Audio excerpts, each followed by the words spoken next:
Good evening, everybody. Good evening. Thank you so much for joining me. It's Mental Health Mondays for September.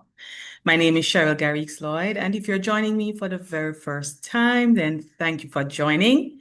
And if you are coming back, thank you so much for staying with me.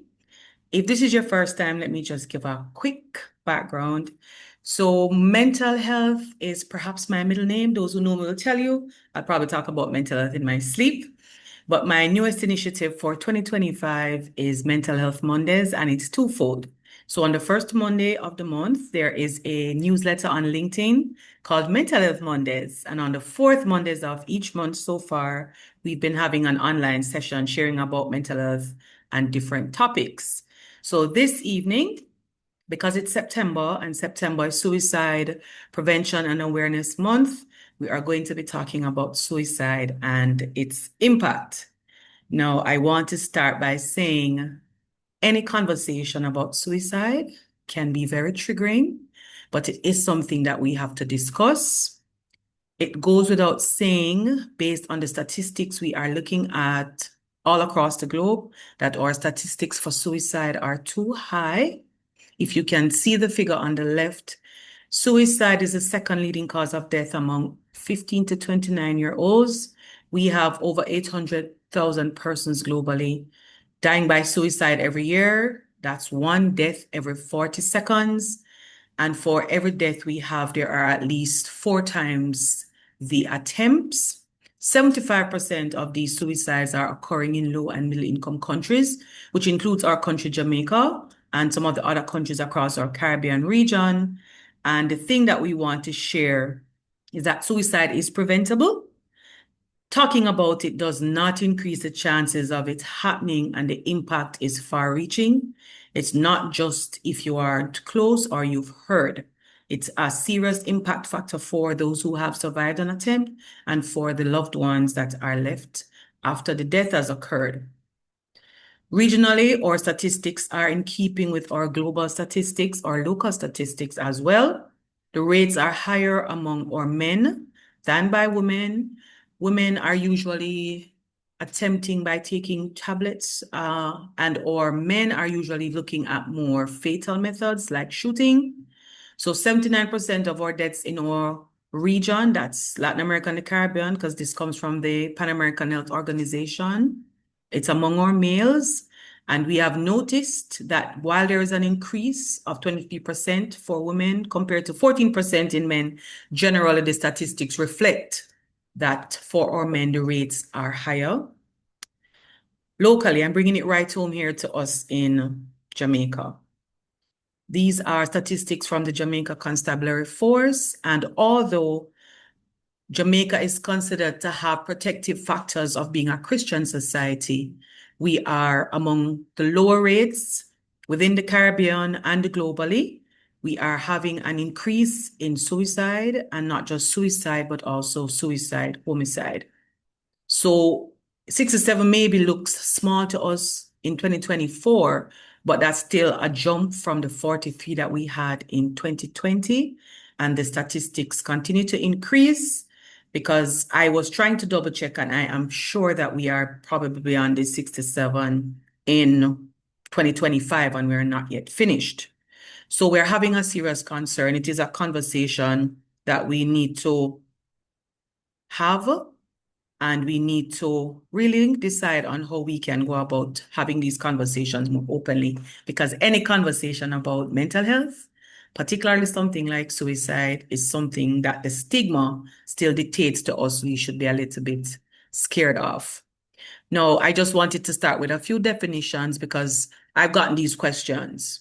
And so the suicidal ideation is just the thought of engaging in any behavior that may end one's life. And I have persons who will say, when I talk sometimes, they're just struggling, they're not managing, and their thoughts are, I wonder if I wasn't here, if it would be better. It's an ideation, and lots of people never go beyond that kind of thought. Sometimes it's just momentary, and sometimes it keeps coming back because we are really not managing or they're feeling overwhelmed. A suicide plan is any formulation of something specific that will see someone making an attempt. So they've created a plan, they've worked it out, and I've said to persons, actually, I've had persons who have discussed, and when we realize it's out there, that they have done a test run of the plan. The attempted suicide is engagement in the plan that was made, that's self-injurious, with the intention to take one's own life, except it was non-fatal. And then we still say committed suicide, but we have moved away from that. Although suicide is still a criminal act in many countries, they've moved away from using the word committed to saying completed. And that's the intentional act of killing oneself, and or we just simply say persons who have died by suicide. So these are just the definitions I wanted to quickly share with you. And I'm asking if anyone has any questions that you want to ask as I go along, just put them in the chat. I know sometimes it can be difficult to open and speak, or we will get down to the Q&A section. And I also want to just say, as we get further into the presentation, if it is too much, it's fine if you don't stay, and or feel free to direct message me. All right. So let's start with busting the myths, because there are a lot of suicide myths and we want to make sure we get rid of those. I'm not sharing all of the myths. You can see a few here, but I had 5 particular ones I wanted to share today. The first one says, if you talk about suicide, it will encourage the suicide attempt. That's not true.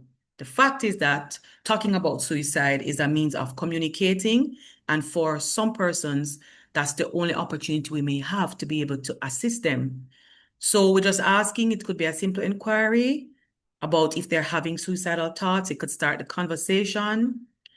For all of us, I must point out that we also need to examine our thoughts about suicide and what do we want to say, because sometimes we say things that we don't necessarily realize the impact of it. So a conversation should be carefully managed, but it does not encourage suicide. All right. Myth number 2. If a person attempts suicide and survives, they will never make a further attempt. That is not true. And in fact, a risk factor, as you will hear, is someone who has already attempted. And the fact that they have already attempted sometimes makes an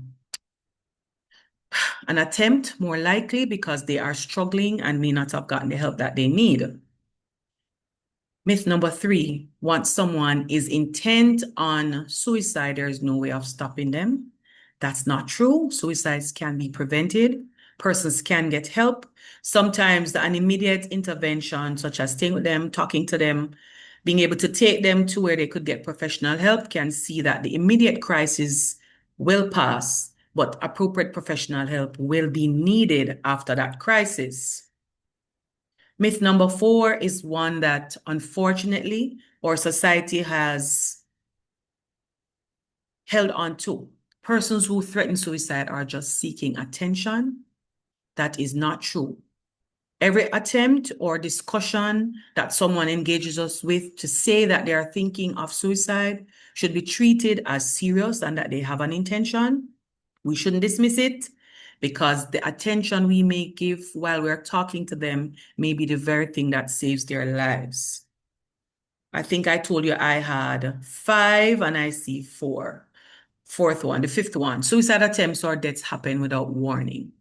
I want to point out that some signs sometimes are very subtle and they can be missed, but often it's more than after the fact that many persons are able to put 2 and 2 together to say, I thought I saw this, I noticed something, and the signs were there, they were just not recognized as the signs at that time. Now, what are the risk factors for attempting or contemplating or completing suicide? It includes having a history of a mental illness or disorder. It can include alcoholism or any kind of substance use or abuse as a coping mechanism. I just shared with you about previous suicide attempts are actual fact an increased risk factor. Any history of trauma or any kind of abuse. Many persons who also are diagnosed with terminal illnesses or have any diagnosis that sees them having chronic pain. Any kind of loss. When we talk about grief, we usually talk about someone who has died, but any major loss or stressful life event is a risk factor. And social isolation and loneliness, because earlier we would have said that the rates of suicide are highest among our 15 to 29-year-olds, and that's equivalent or just right behind that are our elderly, which are the persons 65 and over. I highlight at the bottom here that suicide is never the only option. And we use our minds to solve our challenges, to work through all the things that overwhelm and stress us. We use them to utilize the coping mechanisms that can work for us. And once our mind starts to say, the only option we have is perhaps not to be here, that's an indication that we need to get further help. So what may we look for? Because the list is never exhaustive. Changes in eating and sleeping habits, and usually these include a loss of appetite and or what we term stress eating, or it could be that persons develop somnolence because for a lot of people, once they're very stressed, they tend to have extra periods of sleep. If we're sleeping, we're not thinking about it, or many people develop insomnia. And while we are having insomnia, the mind consistently what we call ruminates on the negatives. It always comes up with the worst case scenario. And so the changes in the eating and sleeping habits are noticeable. Any loss of interest in usual activities, no interest at all, leads to the withdrawal away from friends, family members, or even the actual activities that we were a part of.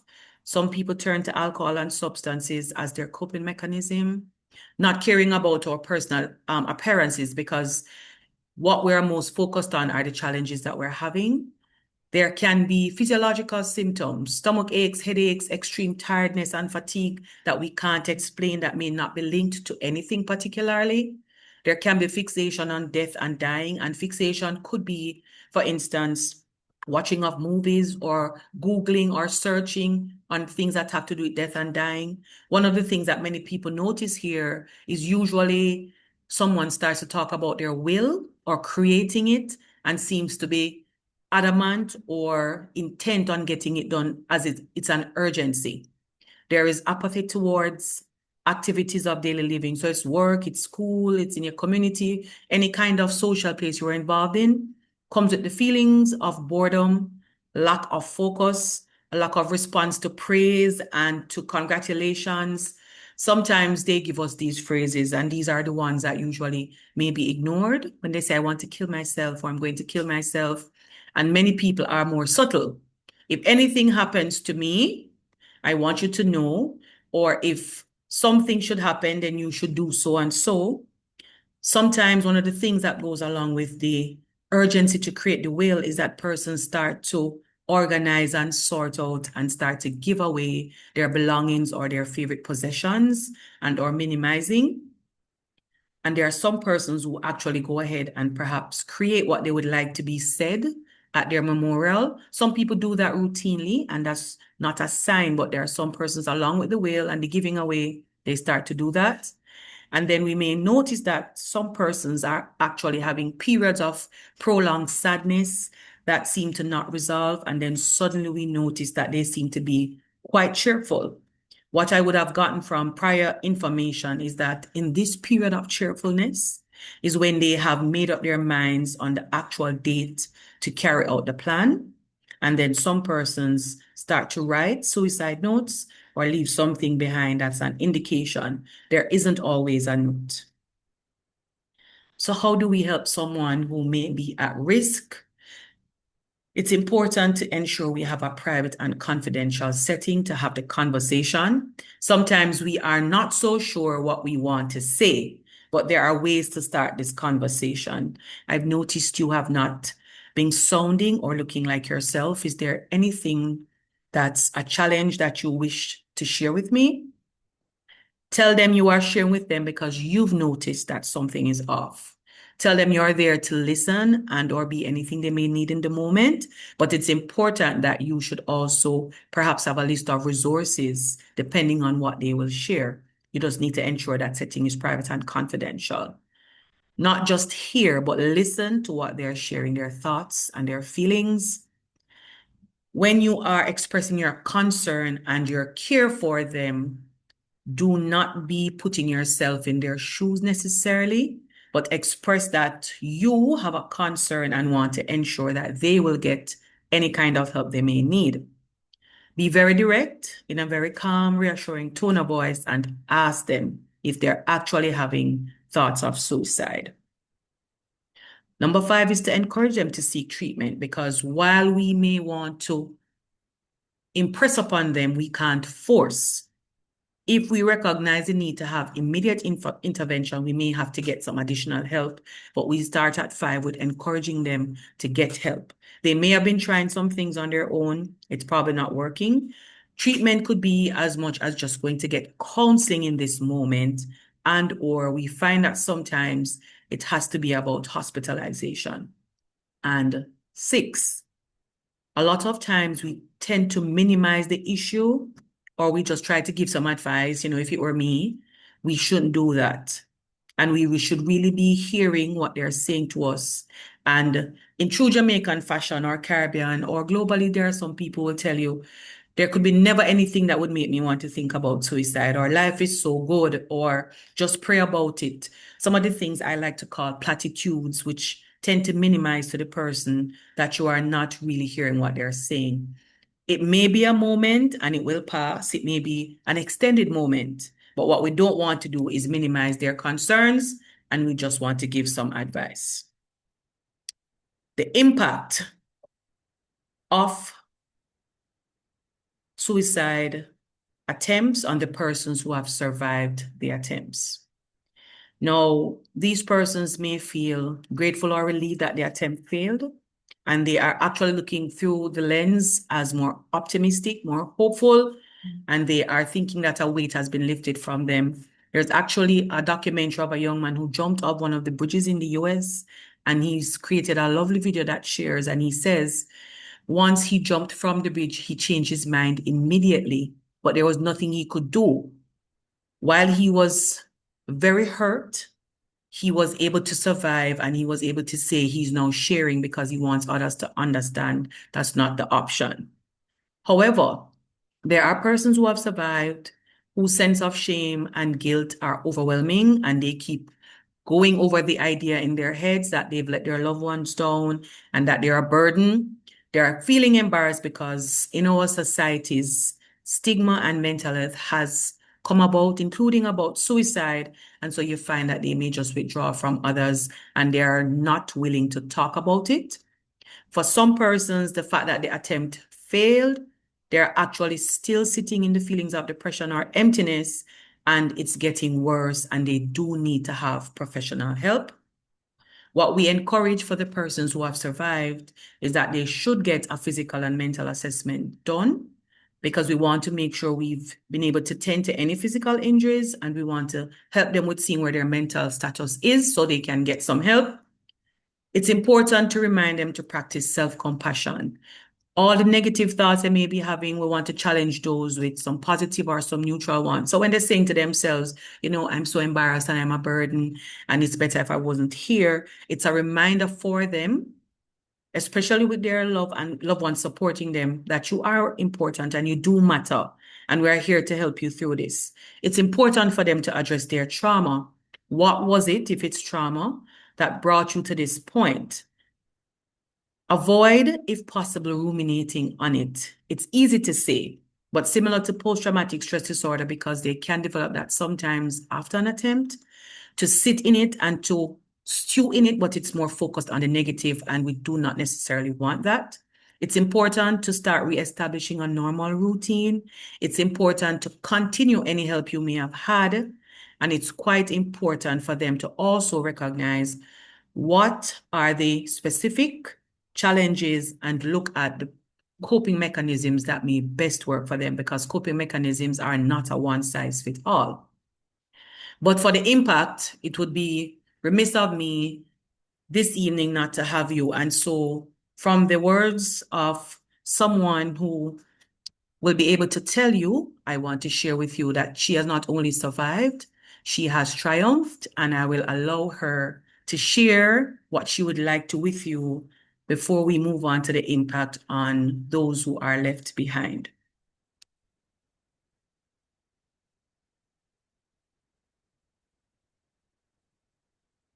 You may go ahead. Hi, good night, everyone.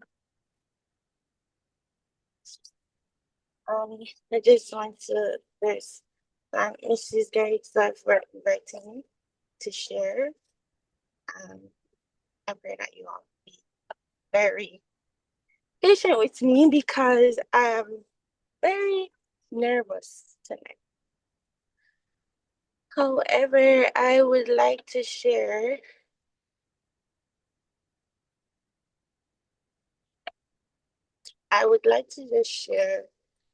um a little bit of my experience.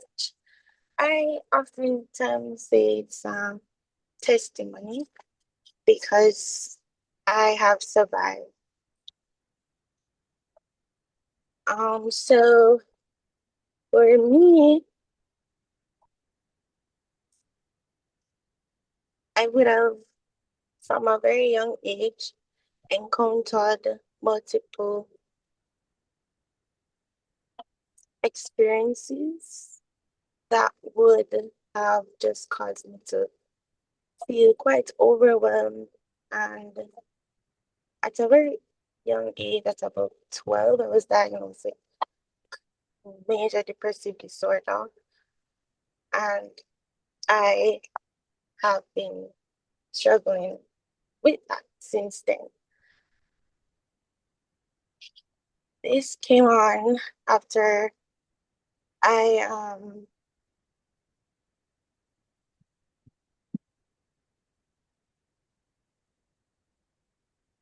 I wasn't able to properly process um multiple molestation from multiple persons. I I wasn't brought up I didn't grow up in a space where I felt safe enough to share what was going on, and I didn't feel like I was able to, get the help and protection that I needed.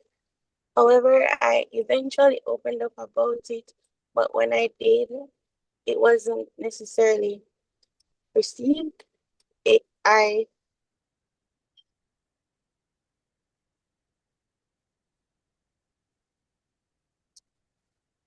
was told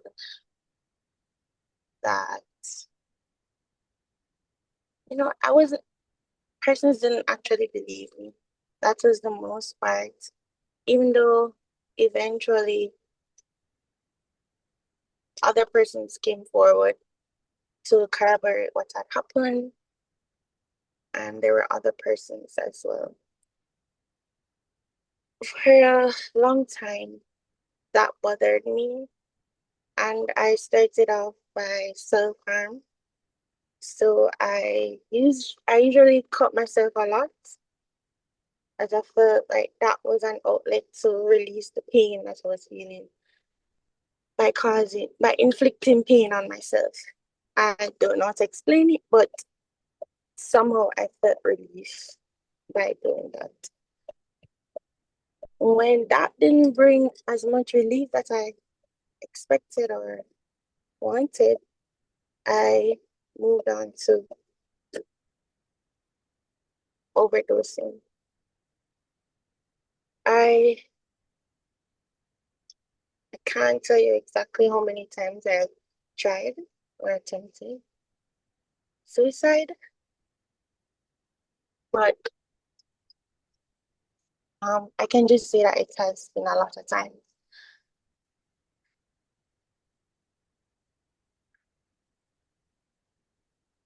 How that impacted me, I I felt a lot of guilt after each failed attempt because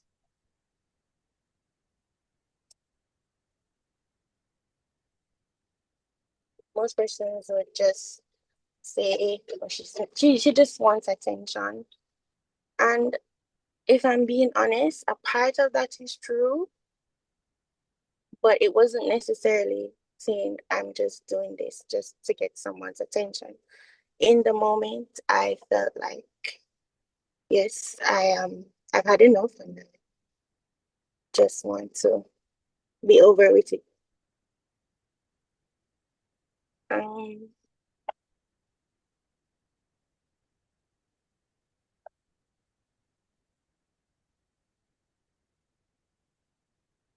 it has really been a long road. However, you know, what has rescued me, I would like to say, is my faith.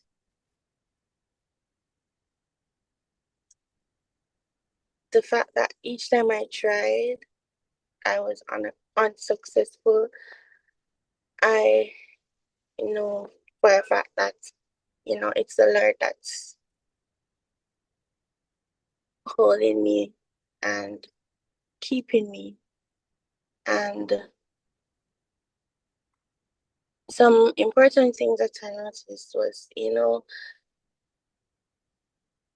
sometimes well, for me personally, I feel like sometimes our thoughts lie to us, and the thoughts of no one cares, you're being too much, nobody wants to help, there's nobody you can turn to. I found that those to be actual lies because, if we just share and reach out for help, maybe at least one person would show up for us. And I have recognized the importance of therapy because I have developed multiple coping skills through therapy, which has recently helped me in just processing my emotions in a positive way. So it's not the end.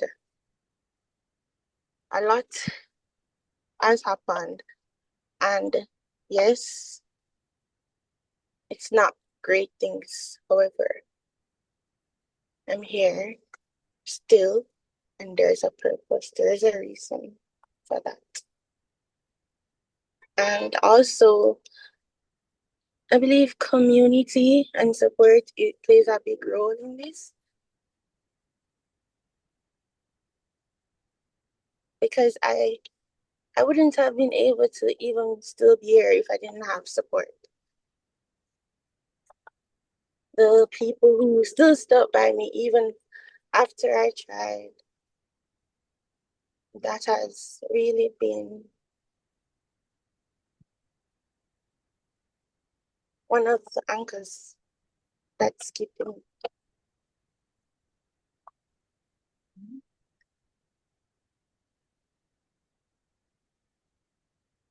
So yes.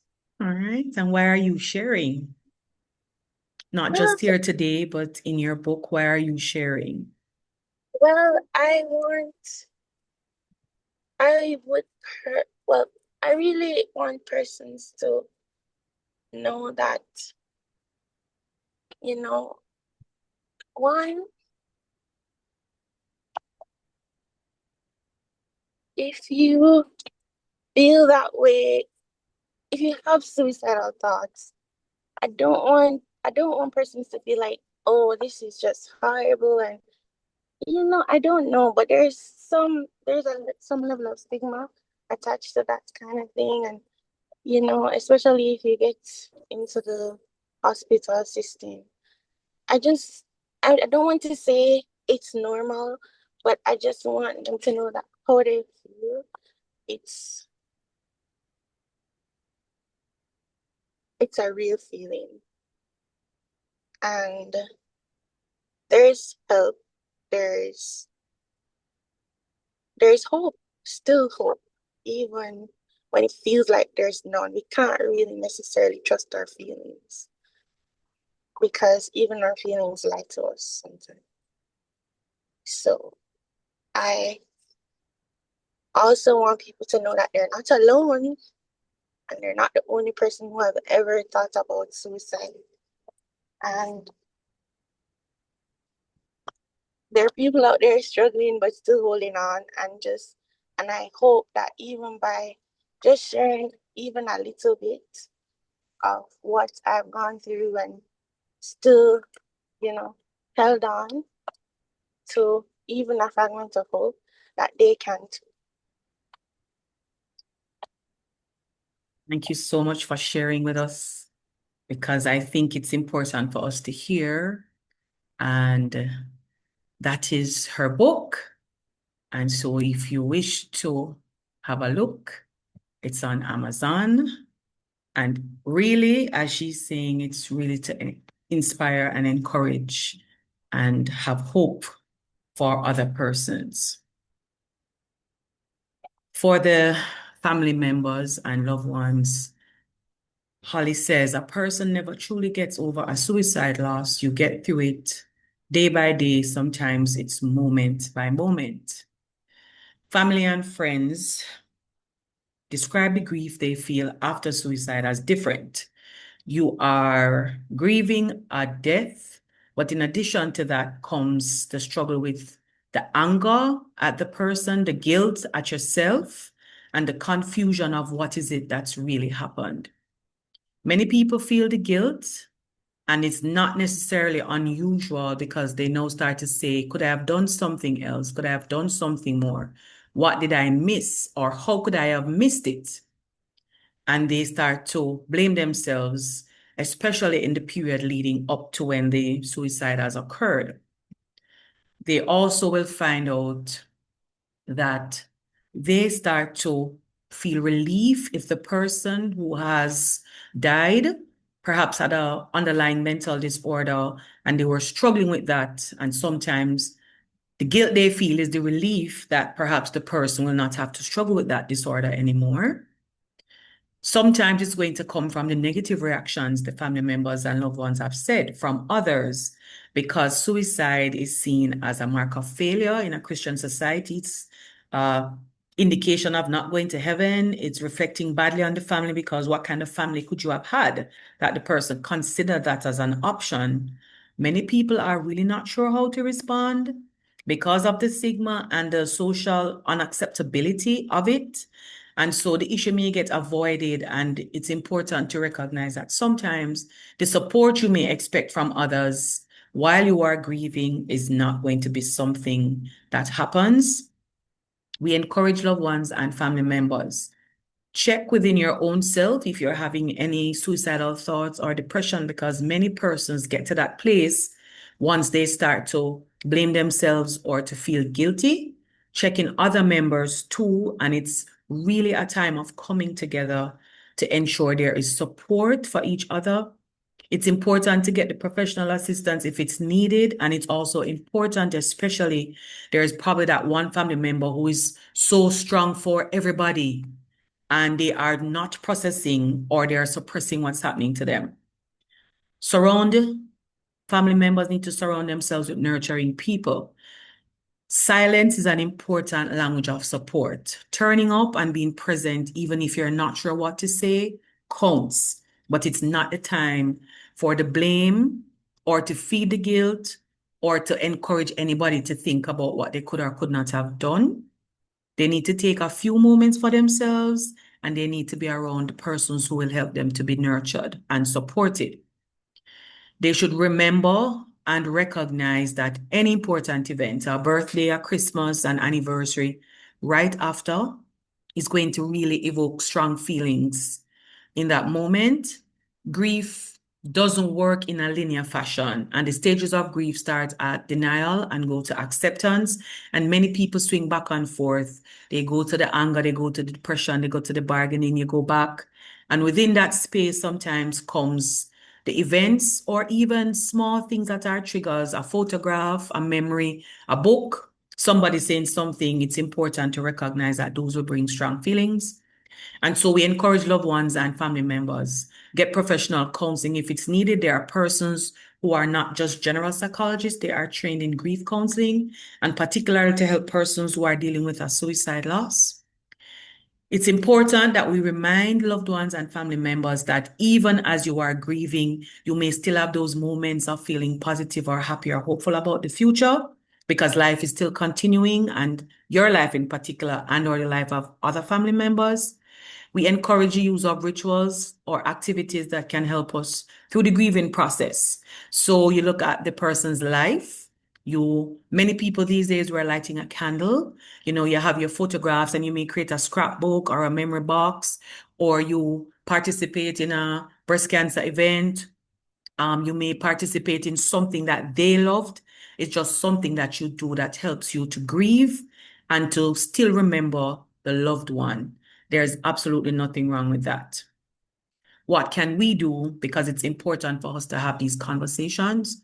Now, these numbers to your right are for us here in Jamaica, for anybody who may need help.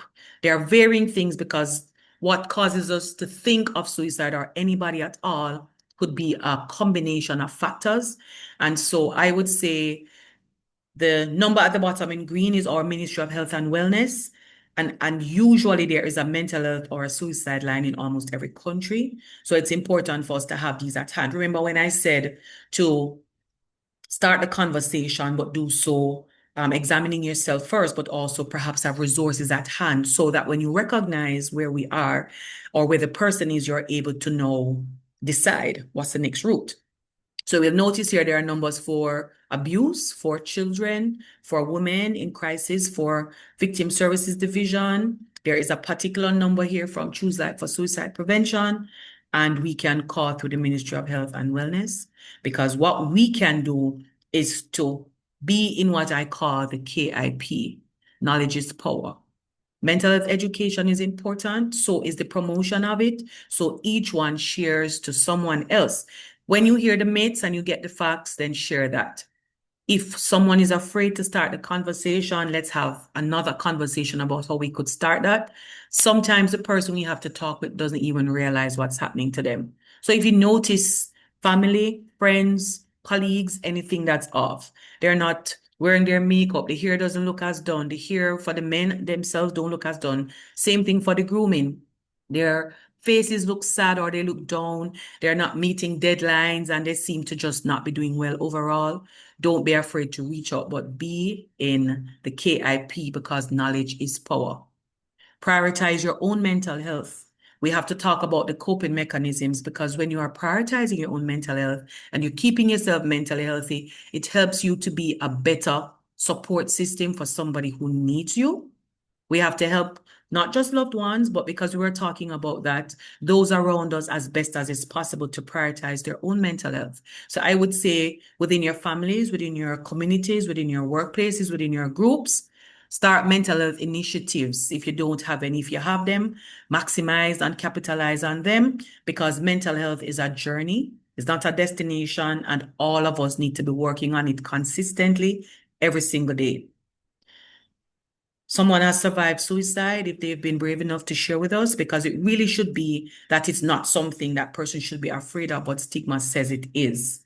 Can we help them to recognize what the triggers may be? Is it when they are feeling most overwhelmed in a moment? Have they recently had another kind of stress or stressor or loss that has created a thought in their minds again about not managing?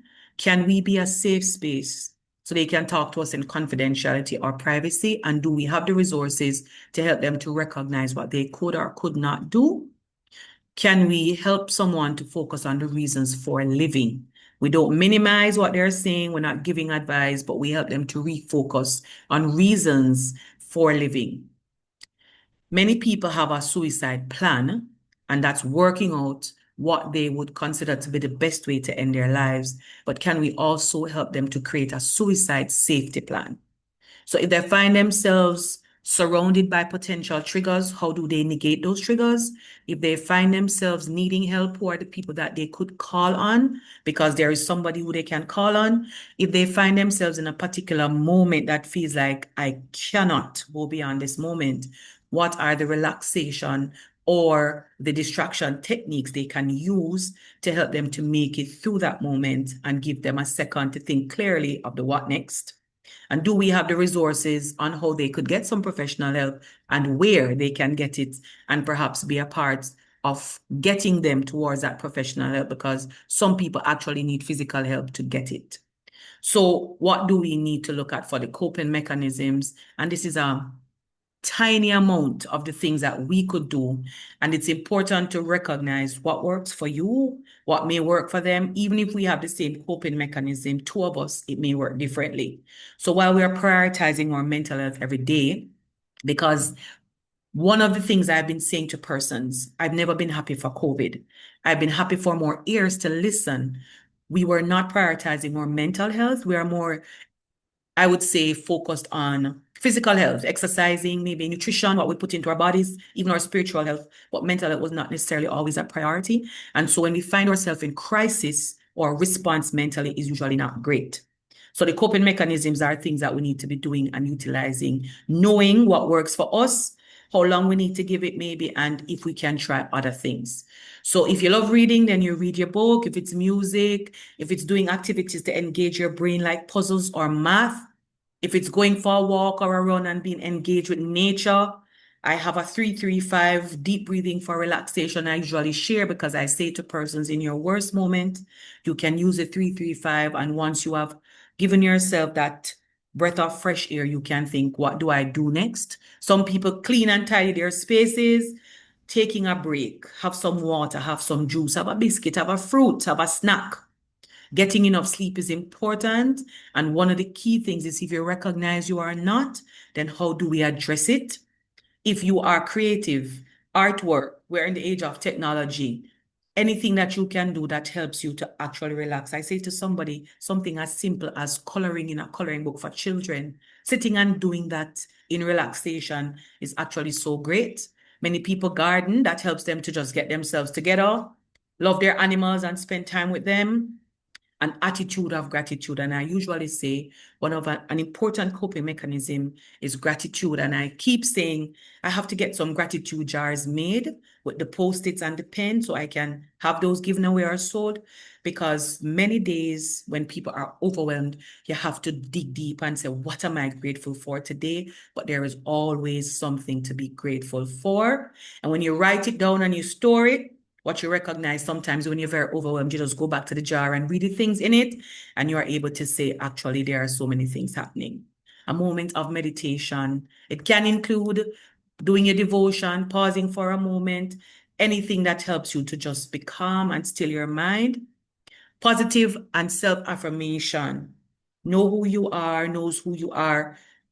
Give yourself the opportunity to recognize your worth and your love.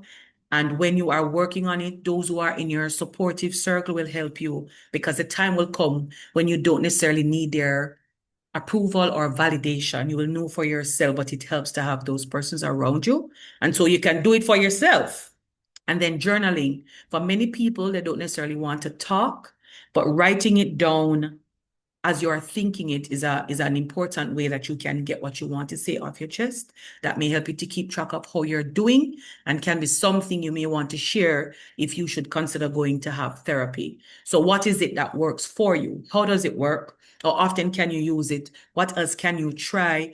And how do you utilize these things every day?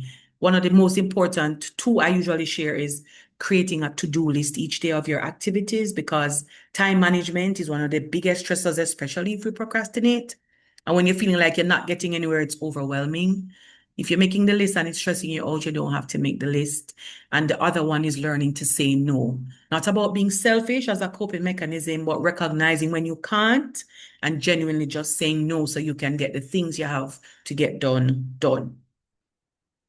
So before we get to what you have to ask or share or suggest, I want to say to you, if you don't remember anything today, a couple of the things in summary are that conversations about suicide are going to create a buzz. It can be scary.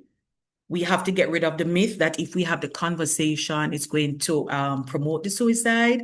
And we just need to know that we have to have the conversations. Talking about it may be an opening to help somebody. It's communication. We should not dismiss any conversation or any thought or idea someone shares with us about suicide as attention seeking. Warning signs can be subtle, but we should recognize the warning signs as best we can. It's very stressing to the persons who afterwards are able to recognize that this is what was happening. Ensure we are prioritizing our own mental health because that gives us an opportunity to be there for somebody who needs us, have our own circle of support as part of our mental health, and then, if possible, to be a part of someone's circle of support because they can know that they can call on us. And I'm always saying it. If we are even knowledgeable about our cars and they start to make a funny sound and we can't figure out what it is, we will take our vehicles to the mechanic because that's their professional expertise. If we are trying, if the person is trying, if we're not getting where we need to be, the psychologists and the counselors and the therapists, that is their professional expertise. Let us get professional help if we need it. It's a difficult conversation to have. Are you having thoughts of suicide? Ask in a calm and a direct manner from a place of concern and care. Be a source of light for someone who may just be waiting on that person to broach the conversation. And I want to close by giving on my left a quotation from Kay, who is a suicide attempt survivor. And we also heard from our guest who shared, taking one step at a time helps us to all keep going and keep moving forward, no matter how difficult. And on the right of my screen, it's for those who are grieving, having lost someone to suicide. It's okay. It's okay to miss them. It's okay to say their name. It's okay to cry. It's okay to laugh. It's okay to breathe deeply. It's okay to smile when you think of them. It's okay to function. It's okay to have days where you can't function. It's okay to be angry. It's okay to be thankful. It's okay to love again. It's okay to remember. It's okay to hope. It's okay to be honest. It's okay to trust again. It's okay. It's okay. It's okay. And I got this from Scribbles and Crumbs. I thank you for joining me for Mental Health Mondays for September. And I look forward to having you again next month. And the tiny picture at the bottom of your screen is perhaps how you can find me. I'll break it down for you. I'm probably talking about mental health, a workshop, a seminar, a webinar somewhere. And I have a brand, it's called A Mentally Healthy You. And you can find me at A Mentally Healthy You on Facebook or Instagram or on the YouTube channel. My phone number and my A Mentally Healthy You at Gmail are there. And for the newsletter on LinkedIn, you don't necessarily have to be on LinkedIn. It's called Mental Health Mondays, and it's the first Monday of every month. And I open the floor for the persons who wish to talk, to share, to question, to comment, and or to type in the chat. And I want to say a particular thank you to my lovely guest for being willing and open to share with us this evening. Over to you. Good evening. Good evening. Hi, Moet. How are you? Good evening, everyone. Wow. I think I came the right afternoon. Shirley has always been inviting and inviting, but it has never been. I've never found the opportunity because I'm always so busy. But today is my first day off on study leave, and I said I must join my colleague and friend Cheryl Garris Lloyd. And I would just want to say I was blessed by your presentation this afternoon. There are so many things that you brought out. While I might not be in a position to say I know of someone who would have attempted or someone who have completed suicide, but as a healthcare professional, I must position myself to be able to um, stand in the gap, if you wish, for anyone who may have a question to ask about suicide. While I know my resource person would be you to say, I have a colleague who is best able to respond. I do believe that as healthcare professionals, we should be, even for just, the basic, for want of a better word, be able to say, the right things to individuals and to share, what it is that individuals can do, or to point them to resources. I want to thank Miss Hibbert for sharing. And unless Miss Hibbert shared what she shared this afternoon, and if persons knew her wouldn't have known some of the things that she would have gone through. But I'm happy that she has found the strength, and that is my takeaway from her presentation. The strength that she needed to overcome and to build that community around her and that support system that she would have done. And congratulations again on, writing her book and sharing her story with the world. It must have been, it took a leap of faith, and she's very brave to do that, because there are others who might have gone through certain situations and they're not willing to share. So I must commend her for finding that strength to pen that book and to share it with the world. Mrs. Gary, thought I have one question that I Go right wanted ahead. to. Yes. Yes. When you were providing the statistics about the completed suicide, you mentioned 67 in 2024. Yes. And I don't know if you have further breakdown of that 67, because I wanted to ask about what percentage, or what figure from that 67 suggests that it was among men, because you did say that the men were more likely to complete and they use more violent means of completing the suicide. So I don't know if you have that. The reason why I'm asking the question is I am looking at when these numbers would have been shared in 2024, at the beginning of 2025, for what happened in 2024. I'm sure it would have been alarming, because it was coming from 43 in 2020. And for such a great jump, I'm sure the discussions would have started and all the plans and how we need to do this.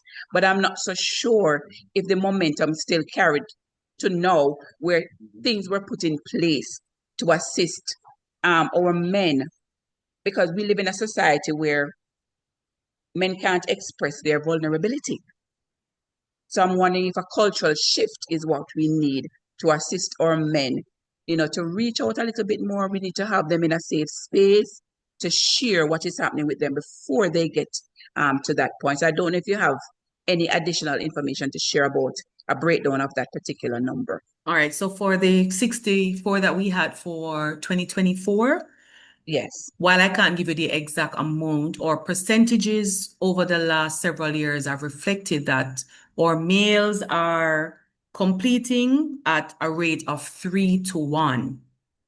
So it's more males, 3-1, while we may have more women attempting, because they use less fatal Lethal. means. We're Mhm. having persons who are surviving, but the death is 3-1. And although we are considered low for global statistics, so our rates are like about 2.5 per 100,000 population compared to some of the other countries. It is still alarming that we are in keeping with the global statistics for about 3-1 or 4-1 for males to females, because that's the same statistics we have across the region and across the globe. And yes, it has to do or has been tied to the fact that our men are socialized into Yes. not being vulnerable, not sharing, not prioritizing their mental health, or yes. believing that once they're men, they should have the solution to everything. And so that's really something that we need to work on. And so while we are a little, maybe we're struggling general with mental health, but that was a part of why I started these conversations, because while I share 1 week out of every month on social media, I thought it was important. These sessions are every fourth Monday and they're free, but I also tie that into when I need to look at other things. So June is Men's Health Month. And although I talk about general health, if I'm asked, I definitely focus on men's mental health in June. And around Men's Day, in wanting to help Yes. them to recognize asking for help is not weakness, recognizing that you're not managing, talking about if they cry, there's nothing unmanly about that, and so on. So it really is a cultural shift that we need to have, but we are in keeping with global statistics for the men being at 3-1. So I would say for those who are the brighter maths brains, if we look at 64 and break that down into 3-1, then we would see that the figures are showing us that 3/4 of those would be men. All right. Thank you so very much, and congratulations on this, my friend. And I want to wish you all the very best as you grow Thank from strength you. to strength, and that more individuals will become aware of what you are doing and support you as you progress. Thank you so Thank very much. you. Marshallette, I see your question. I don't actually have any statistics on that locally, but one of the things that's coming out in the conversations is, yes, the traumatic childhood events that have not been addressed or have been suppressed, and then those are a factor. But there are multiple things that are contributing. The role of family, the role of how we raise or socialize our males and our females, as we just talked about in terms of mental health. How do we utilize coping mechanisms and the stigma that we need to decrease so people can get the help that they need. But the actual figures for child events, for those numbers in 2024, I did not have anything about that. Thank you, Mrs. Garrix Lloyd. Marshallette here from St. Kitts again. Well, Jamaica, St. Kitts. The stigma and the global presentation of men has remained the same and is consistent, not just in Jamaica, but also here where I am. And one of the challenge I find, again, the stigma is a huge part of it, but the access to quality mental health care without being labeled is not there. You know, in some countries you have like Alcohol Anonymous. Like, do you think from your professional experience and having the expertise of the platform, if we can create structured, unstructured, informal groups that can guide therapy sessions if it would be more impactful in reaching the masses? Definitely, there is never enough mental health services. And even if we have the formalized ones, because yes, even when you, for instance, have a mental health clinic and you don't put a sign, pretty much everybody will say, the people go to that side of the clinic for argument's sake. But yes, we can utilize non-governmental organizations, faith-based organizations. For instance, many churches have men's groups. They have groups for the elderly. They have other kinds of groups which can incorporate mental health education and promotion to give that kind of support. Because one of the things is people need the information to be able to make good decisions and choices. And two, the services are really a must-do. So we have a mental health action plan created by the World Health Organization that can be contextualized to every country to help us create those kinds of services. And I really believe, as you are saying, that culturally too, we can fix some of what we offer to ensure that we're getting to the people who need it most in a way that may really help to decrease the stigma. So I always tell people, I give them the joke. When I worked at Bellevue Hospital, and what I've come to find out is that's one of the things that we need to change. Bellevue is synonymous globally with mental disorders. I'm not sure why. But I said to them, the one that we have in Jamaica, even if you change the name to Sunshine Institution, at this point, if you give the address, people are just going to go back to saying that. And I will joke, and my brother said when I was working there, boy, he doesn't want to come and see me because he wouldn't want anybody to see him driving in there. And I remember I laughed and I said, people work here, and he said, how are they going to know if I'm a patient or I work there? And it was a joke, but it really is how people think about mental health and the stigma. So we have to fix that. We have to stop. For instance, I say for our children, if two little children fall and hurt themselves, we may tend to take the little girl up, try to kiss it and say, oh, never mind, feel better. But we tell our little boy, brush it off, you're a boy, you brush it off, man, it soon feel better. And I keep saying it doesn't hurt him less because he's a boy. So we need to start from there. And we need to keep that momentum going. So we are in a cycle of working on our own mental health as adults, to raise mentally healthy children, to become mentally healthy adults, to lobby and advocate and create these kinds of formal and informal services in every situation so that it becomes a norm to know that we have to work on our mental health continuously and not be afraid or to be stigmatized to get some help.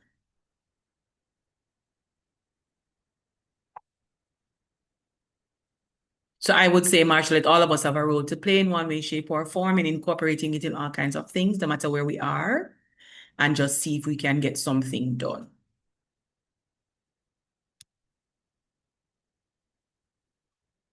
All right, and I see the comments in the chat. Thank you everyone for joining and for listening in, because we all play a role and so each one teaches the other one. I hope something has been reinforced today or has been learned that helps us to recognize we can have the conversation about suicide, and so that we are able to be a part of the change that we wish to see. We want the global statistics to be decreased.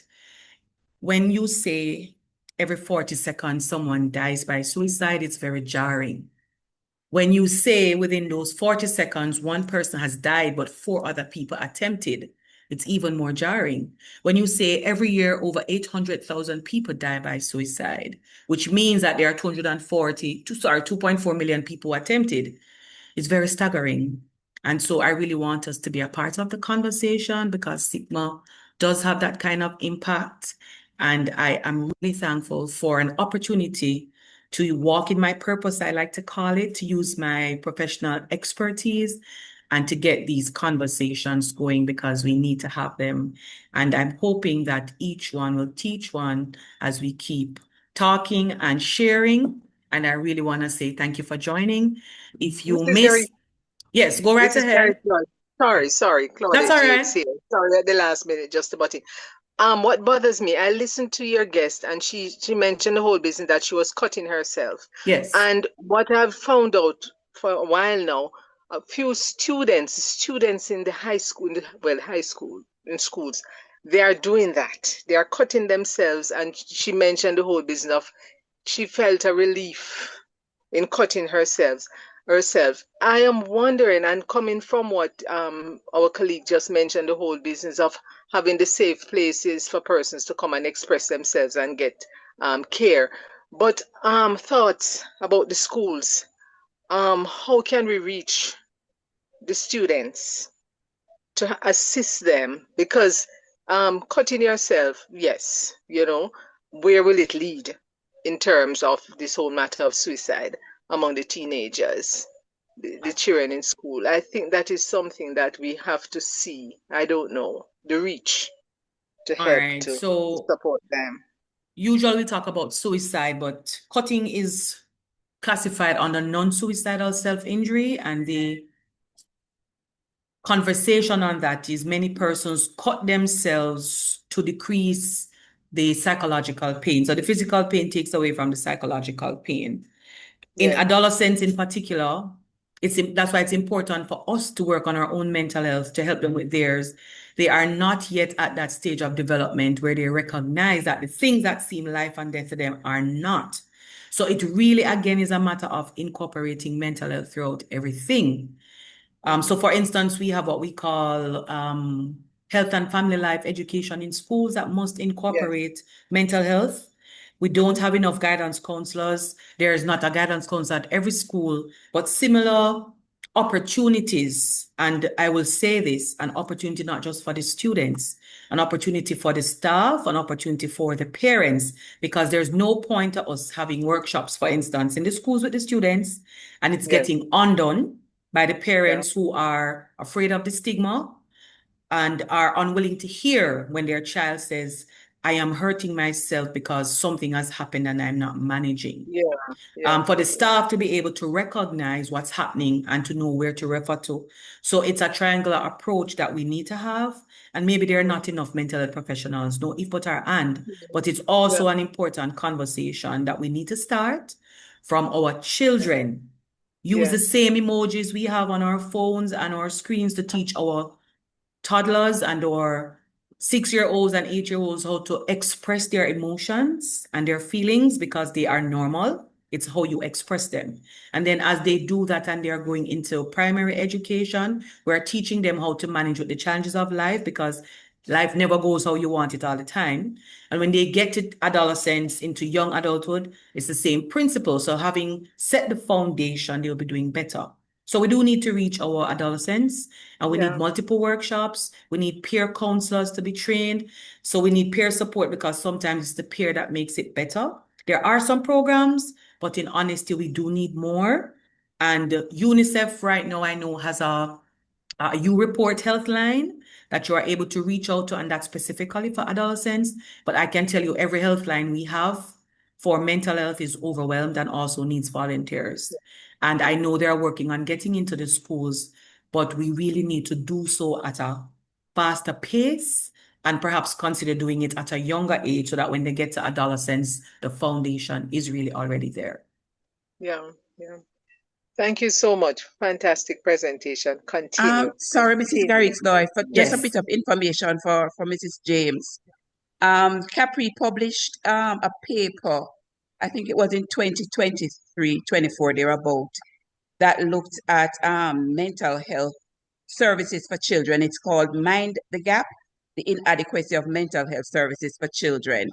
And the reason why I'm able to mention this is that I did a course last year about this time with former education minister, Mrs. Maxine Henry Wilson, and we were asked to write policy brief, etc. And I chose to look at mental health among children.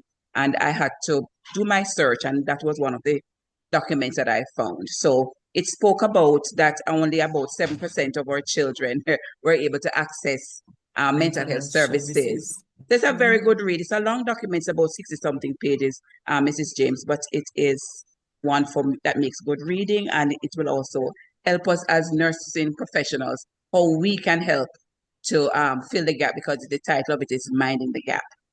Minding the Gap. Yes, Okay. and Yes, UNICEF it's a- also has their report because UNICEF is Yes. working with the Guidance Counselors Association and the Ministry of Right. Health and Wellness, and they would have put out their report as well. And they're also on social media, so they have Mhm. polls that are being put up for persons to express. But it is a challenge.